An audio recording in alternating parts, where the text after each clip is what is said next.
So what we're going to do, first of all, we've got our piece of paper that's going to be sprayed onto, alright? And then we have our actual stencil. Now, I've got a whole bunch of stencils that were pre-cut out, so you guys don't have to worry about cutting that out. But with this two-level stencil, you can see we've got a silhouette, which is going to create the shape, the outline shape, and then we've got this print, which is going to give us the outline details of the camera. You guys with me? Yep. Cool.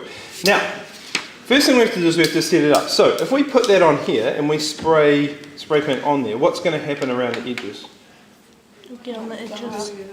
It's going to go out, isn't it? It's going to go, because spray paint spreads a lot.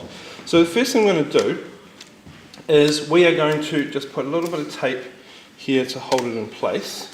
Alright?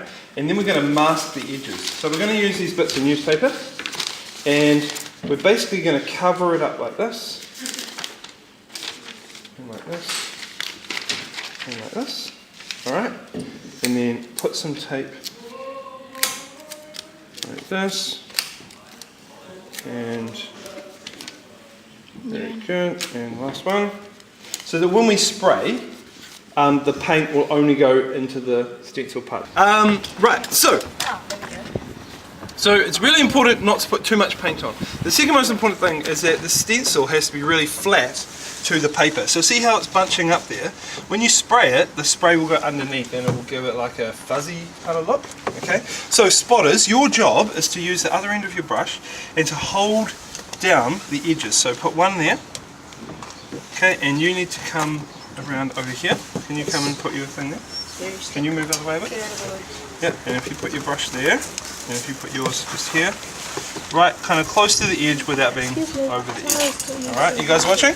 Actually, if you can do yours here, who's got another brush? I got.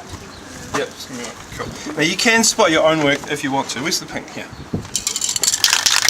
Okay, so I'm just going to spot that, holding that down there. Okay, so watch the technique, guys. You guys watching? So you hold it like this, you've got to shake it up,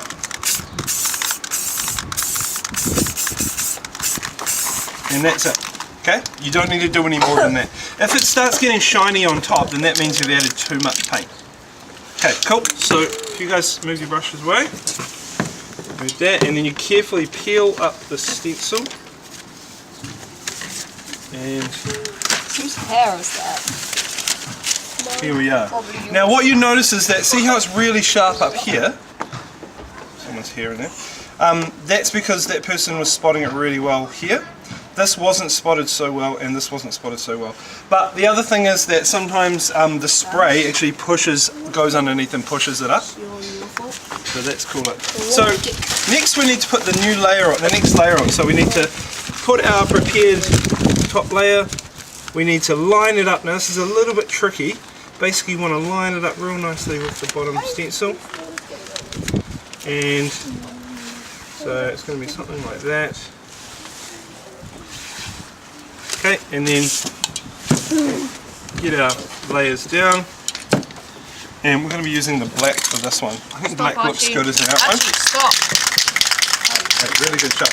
You can move your hand back so you're holding it, but just not too close. Okay, there you go. And spray. Now notice how far away I am and how much I'm moving it. There you go, just hold it there. The other way is just to spot it like that. Now I would stop there. As you can see, it's a few tiny bits of pink, but if you do too much more, then it won't help the print. Okay, if you move that away and peel it away, voila! That's good.